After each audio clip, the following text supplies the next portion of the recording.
Good morning, everyone. Today I am in conversation with Mr. Richard Chan. Thank you so much for joining me today, Richard. Richard, we are going to talk about your childhood, and we're going to talk a little bit about your journey, what you do now, but most importantly, what are some of the memories from your childhood that still stay very close to your heart and that have actually impacted you in a way beyond what you thought or believed it would? In my childhood days, I lived around the area. Okay. The road is called Petain Road. It's a very interesting stretch of road from the present Hindu temple right up to Sar Stadium. I was brought up in a rather poor family, not too well off. There are 11 siblings. I've got two mothers, and my father passed away when I was, I think, in primary school. And both my mothers actually brought up all the 11 siblings. And we stayed in a flat at this Petain Road. That time was not HDB, it was SIT. It's a rented flat, and basically there are two big bedrooms, one hall, a kitchen, toilet, and bathroom. They are separated.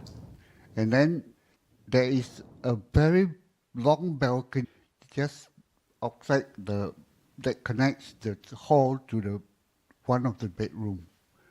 14 of us will stay in that flat. Oh my. The females are more fortunate because they sleep in the bedroom with proper bed, whereas the males will sleep on the floor of the hall, and some of us In the balcony. In the balcony. Okay. Right? So, of course, there's a blind that is pulled down just in case it rains. Wow. And Right. how many years of your childhood were spent there? I think was quite some time. Secondary school days, I was living there, and I usually take a bus. Okay, let me start with primary school. Oh. I was studying in Griffith School, which is about 1.5 kilometers from my house. So every day I walk, right, to school and back. Then when I was in secondary school, from there to the school that I was at was Raffles Institution, and I take a bus. The last time, bus fare was quite cheap. How I much was think it? 10 cents Oh my for God. students. Yeah. But spending power at that time was quite Yeah. a Yeah. lot. So my dad, although he passed away early, all right, I still spend my primary school days with him. When I was in primary 1, he brings me to school. And of course, the memorable thing about him bringing me to the school on the first day was we were playing around, and then I accidentally punched the nose of my classmate. Oh gosh. All right? Okay. And then his nose bleeds. Oh And no. my dad witnessed that. And after that, he came back to the house, he started caning me. Oh gosh. But it was pure accident. I didn't do it on purpose. That's the time I spent with my dad. And my dad also brings me to this store along Jalan Besar, which is still in existence. It's called Sui Chun. Okay. All right. It's at Jalan Besar. It's still very popular. It's expanded with the new generation of. It's it's passed down. Okay. Okay. So And he always bring me to that place for morning breakfast. so that's a very vivid memory that you have. Yeah. What were the other interesting things that existed at the time on the street where you lived? There's one popular store for Hokkien noodle. It's so popular that people with cars will queue up, make the orders and wait in a car. Right, that's just around Serangoon Road and Street Junction. Okay, and that particular person who's fried the noodles, I think he suffered from polio or what, and he couldn't move. Right, he can't even stand. So what happened is he will sit down on a stool to fry the noodles, and the wok is built according to his Is sitting position. yeah. Oh, can So you he just describe fry. the wok? Was it like a very big wok? Yeah, it's quite a big Big, wok, okay. and And it was cooked on what? On like gas or? I think they were the one who started off with charcoal. They used the charcoal, and because when you burn charcoal, the temperature is very ideal for you to fry things. Then I suppose they were the first store owner to use charcoal. Then right now, Geylang, they also propagate the publicize that they have frying with the charcoal, right? And the other thing is they use opeh leaf to pack the noodles. So what are opeh leaves? It's quite a very very thick kind of leaf, right? Then they wrap it, and there's great fragrance from the opeh leaf. Okay. This Lumina Vitae episode is brought to you by the Bloom Fund managed by TRCL. The Bloom Fund is an intergenerational initiative dedicated to bridging generations and fostering meaningful connections between seniors and younger communities. By promoting shared experiences and mutual understanding, the fund aims to reduce social isolation, cultivate empathy, and build a more inclusive and compassionate society. Through strategic partnerships and ongoing research, the Bloom Fund continues to champion innovative arts programs that empower individuals to grow together across ages. There's one other place that you were mentioning to me before we started the interview. Yes. Can you talk a little bit about that?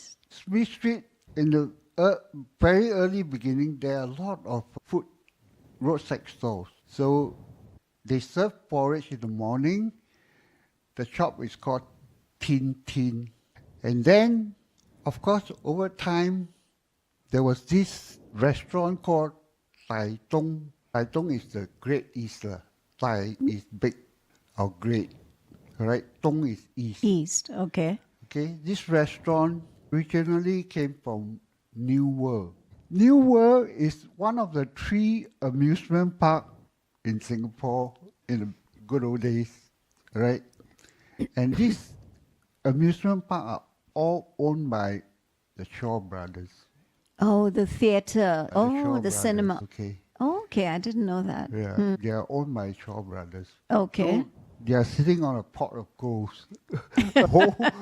You know how big the amusement park is, right? Now, most of it is sold, and many of the condos are there. So, New World is where a lot of people spend their time, all right, in the night. There are a lot of entertainment, right? Bumper car. Okay. Bumper Even car in is- those days, Yeah. bumper cars. Yeah. Okay. Bumper cars are those where the male will go and ride, and then the attraction is there are females employed by the owner, right? And then they will go around, so the customer will just use the car to bang. To bump into. each other. That of course some other attraction like pellet gun. Okay. There's this thing that goes around. Then you just aim, shoot. They will drop. Some are target in the form of target. Some are in the form of bird, duck, and so on. Oh. I remember specifically there are 3 cinemas. Of course, started off with one, which is the Sun Cinema. Okay. All right, Sun Cinema is basically a hall, all right, where they used to project the film. And then it's very cheap, but you have to bring your own chair or stool. Oh, really? Really, own stool. Usually people bring stool. So it was like literally just a room. Just a room. Of Okay. course, with a rooftop. And Okay. then there are shade just in case it rains. Of course, the shade is also to cover the lights. Then Were the- after that, they upgraded to 3 other cinema. One is Grand, the other one is Pacific. And then this Grand and Pacific shows Chinese movies. Then there's also a State Cinema, which initially shows English movies. After that, it was converted to only showing Hindustani movie. Really? So this restaurant was in Newer, shifted to Chinatown. And can you describe the building a little in terms of what it looked like? I think it was like a coffee shop. Okay. Right? And then, of course, they had set up a lot of display items outside the premise. What kind of display items? The items that they sell. Then the people will buy from outside. Only those people who are dining in will go into the restaurant. So those people who want to buy like pao and all that, they will buy from the outside. After that, I think due to COVID, the restaurant disappeared. Only Yeah. now, Ah, 5 yeah, years you're right. ago. Okay. And then I think after that, Starbucks took over. Okay. Starbucks is a very interesting place at Chinatown. Now. Yes. Okay. I have not been to that. Maybe your memories of what it was like, and you have fond memories of going and eating there for all these years. So maybe your association is so different that you probably don't want to go back there and see it like a Starbucks, right? Yeah. What kind of neighbors did you have growing up? The neighbor on my is again at the SIT flat at Petain Road, right? On our right is Chu family, and of course this Chu family has got very brilliant children. One of them is the former Health Minister Lim Swee Say, right? One of them is Lim Swee Hia, who is the, I think, director of the Ming Health nursing group. Those are our immediate Neighbors. And my brother was actually providing to the siblings when they were very young. Okay. And then further, the next there was this Jew family, and of course, I don't know whether anyone knows Harry Crabb, right? Harry Crabb was one of the very popular radio announcer. Okay. And I think he was quite known, but then after that, I think he had some problem with the government, and then he disappeared from the scene. Okay.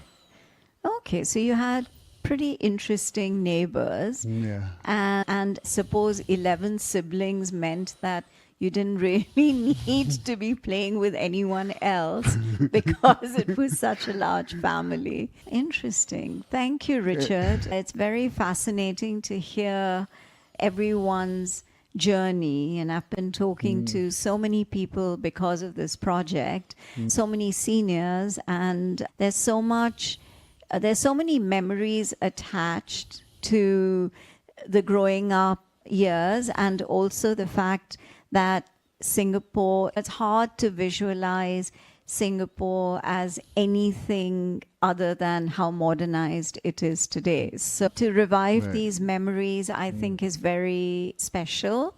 We intend for the younger generation to also have an understanding of how Singapore evolved, even though it's a very young country, but there is so much history and background, and it's important for the younger generation to be aware of it. Also, the fact that what we are going to do is create images out of all these conversations that I've had of some of the memories and create an exhibition of it. So it's something which will then people can keep revisiting and actually visualizing that this is what, when Richard talked about New World or the cinema or whatever it may be, this is what it actually may have looked like. This is really the whole intention of the project, and I'm